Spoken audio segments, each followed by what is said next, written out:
আমি বারবার চেষ্টা করেছি কিন্তু আর সম্ভব না, এখানেই শেষ। এই কথা বলেই বিদায় নিলেন নেইমার। সম্ভবত নেইমারই হবে ব্রাজিলের লাস্ট সুপারস্টার। তারপরে ব্রাজিল দলে আর এই মাপের কোনো সুপারস্টার আসবে না। স্টার আসবে ব্রাজিলের জার্সি যে পরবে সেই স্টার হবে, কারণ অতীতে যারা ব্রাজিলের হয়ে খেলেছেন তারা এতটুকু কাজ করে দিয়ে গেছেন যে এই দলটার সাথে যার নাম যুক্ত হবে সেই স্টার হয়ে যায়। কিন্তু ব্রাজিলের এই স্টার লেগেসিটাকে আরও সামনের দিকে টেনে নেওয়ার চেষ্টাটা একজনই করে গেছেন। আজকে ব্রাজিলের হয়ে তার শেষ ম্যাচটা খেলেছেন। চাপের মুহূর্তে গোলকিপারের চোখে চোখ রেখে পেনাল্টি শট মেরেছেন এবং বলেও এসেছেন আমি নেইমার। এইরকম খেলোয়াড় আর আসবে না যে ব্রাজিলের জন্য নিজের সবটুকু দিয়ে দিতে পারে। নেইমারের সময়টাই ব্রাজিলের কেটেছে খুব ভিন্নভাবে। ব্রাজিল দল কোনো সময় এরকম একজন খেলোয়াড়ের উপর নির্ভর ছিল না। রোনালদো, রোনালদিনহো, রিভালদো, কাকা, পেলে, গারিনচা, জিকো, বেবেতা, কার্লোস, কাফু এরা সবাই যখন ব্রাজিলের হয়ে খেলেছেন তখন ব্রাজিল ছিল অন্যরকম। এই ব্রাজিল দলকে হারাতে পারে এমন দল খুব একটা ছিল না, কারণ একজন স্টার না থাকলে আরেকজন ঠিকই সামনে এসে দাঁড়াতেন। কিন্তু নেইমারের 16টা বছর চিন্তা করেন তার সাথে কে ছিল। কখনো অস্কার তো কখনো কুতিনহো, কখনো ফ্রেড তো কখনো অন্য কেউ। একটা ইউনিট হিসেবে খেলা হয়নি ব্রাজিলের। নেইমার ঠেলার গাড়ি ঠেলে নিয়েছে ঠিকই, কিন্তু পেছন থেকে ধাক্কা দেবার মতো কাউকে পাননি।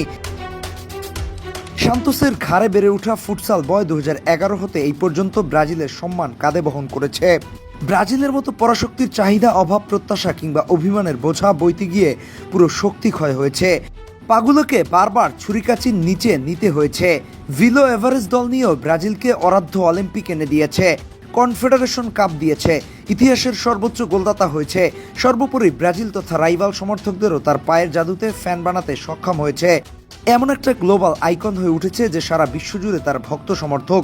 রাইভালরাও তার নামে কোনো কথা বলতে গেলে কয়েকবার ভাবে তারপর বলে। শক্তি ক্ষয় হয়ে যাওয়া নেইমার সর্বশেষ পেনাল্টি নিয়েও দেখিয়ে গেল গোলকিপারকে কিভাবে বোকা বানাতে হয়। নেইমার যদি সেই আগের নেইমার হতো তাহলে হয়তো নেইমারকে কিভাবে আটকানো হবে সেই হেডলাইনটি মিডিয়ার কভারে স্থান পেত। আজকে যে ব্রাজিল পেনাল্টিটা মিস করলো সেটা নেয়ার কথা ছিল ভিনির, কিন্তু ভিনি সেটা নিতে পারেনি, চাপ সামলাতে পারেনি। ব্রুনো এসেছে কিন্তু সে মিস করেছে, হয়নি তার দিয়ে। সেই মাসুলটা ব্রাজিল দিয়েছে একেবারে বিদায় দিয়ে। অনেকেই হয়তো বলেছে যদি আজ নেইমার শুরু থেকে থাকতো সেই পেনাল্টিটা গোলে কনভার্ট হতো, কিংবা ভিনি এনরিককে যে পাসটা দিয়েছিল সেটা গোল হতো, তাহলে গল্পটা অন্যরকম হতো। হ্যাঁ, এখন এরকম অনেক কিছুই বলা যায়, কিন্তু যে কথা বলা যায় না তা হলো নেইমার আর ফিরবে না। এটাই নেইমারের শেষ বিশ্বকাপ ছিল। সামনের বিশ্বকাপে আর নেইমারকে দেখা যাবে না। এই মানুষটা এক দুঃখী রাজকুমার যে ফিট হয়ে মাঠে নেমেছে আর খারাপ খেলেছে, এটি আমি আমার জীবদ্দশায় দেখিনি। ধন্যবাদ নেইমার জুনিয়র। এই নেইমার যে অনেক কিছু দিল, নেইমারকে ব্রাজিল কি দিল, এই প্রশ্নটা রেখে গেলাম আপনাদের কাছে। নেইমারের জন্য মরিয়া হয়ে কি খেললো ব্রাজিল বা ব্রাজিলের খেলোয়াড়েরা? শেষটা কি আরেকটু সুন্দর হতে পারতো না প্রিন্স নেইমির?